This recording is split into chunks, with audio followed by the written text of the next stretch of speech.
Okay, now we're going to talk a little bit about how if you are really valuable to your company, to your franchise, to your partner, to your friends, you can kind of get away with quite a bit, right? If somebody that you really love and you just love them, they're important to you, and they piss you off, you're much more willing to put up with that than you are someone who you don't really know that well, or you barely know them, and it's just, if they piss you off, you're just like, bro, see ya, like you're out of my life, or you get in a fight or whatever, right?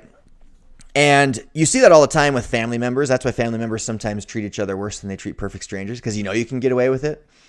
And we're seeing this right now in the sports world. Kevin Durant goes and he's exposed with his DMs online of these horrendously grotesque rant of direct messages that he sent to Michael Rappaport.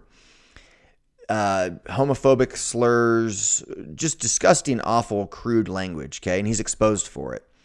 And I haven't heard anything out of the Nets. We didn't even hear an apology out of Kevin Durant, which I actually appreciated his apology. He just said, I'm sorry people had to see that I talked like that. He didn't apologize for saying it, didn't apologize to Michael Rappaport. He apologized that people saw it. Basically saying, I'm surprised he shared it. Basically taking another dig at Michael Rappaport. And the Nets don't really seem to care. They're paying him $40 million a year to sit on the bench with injuries and just, be a keyboard warrior, DMing everybody. The NBA did fine him $50,000, which is nothing. The guy literally, that's nothing. It's like 1%, not even 1% of what he made this year. It's like 0.1% or something. I'm doing the math on the fly here, but it's very little, okay?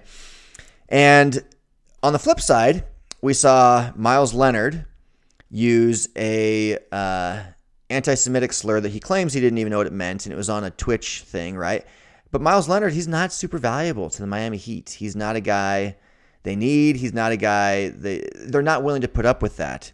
The second that image of him came out, it was like, see ya, breaking ties. You're no longer a Miami Heat member. Adios, good luck to you. And I don't even know where Myles Leonard is. He's a forgotten man. Why? Because he's not valuable enough to the franchise for them to put up with that stuff.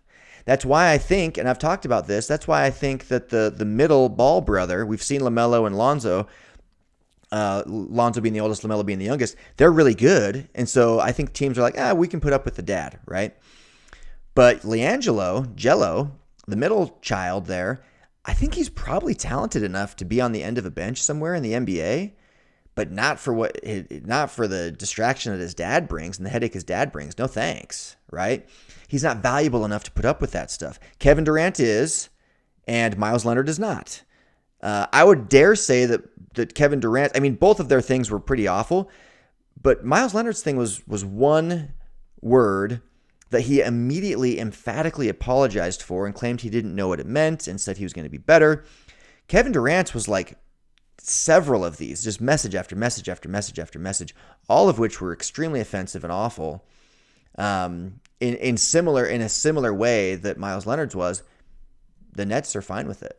The NBA kind of just has to do something. So they're like, we're going to charge you 0.1% of your salary for saying that stuff. And he's still on the team and he'll be fine and life will go on. Now we just had Paul Pierce, right, who's already viewed by many as not the greatest broadcaster, not the greatest commentator, not the greatest analyst at ESPN. He's frequently made fun of. He kind of has these crazy takes where he wants to put himself in the same spotlight as like a Kobe Bryant or something like that.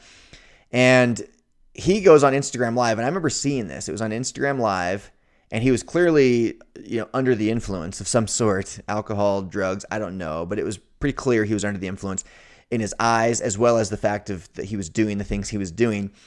And it's pretty risque. I'm not going to show it, but he's got some dancers of sorts. There's a lot of skin involved. It was a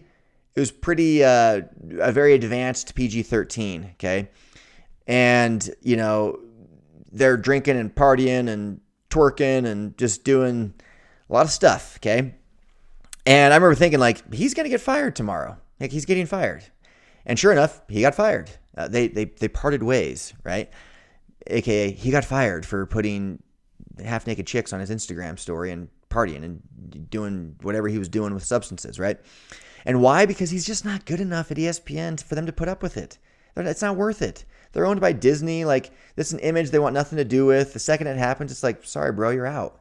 You're out. You're not the Kevin Durant of ESPN. You're the Myles Leonard of ESPN. You're out. I'm sorry. We'll see you. So when you're valuable, bring value to the table, because, man, you can get away with a lot if you bring value to the table. And so Kevin Durant does. Myles Leonard, not so much. Paul Pierce, not so much. They're both looking for jobs.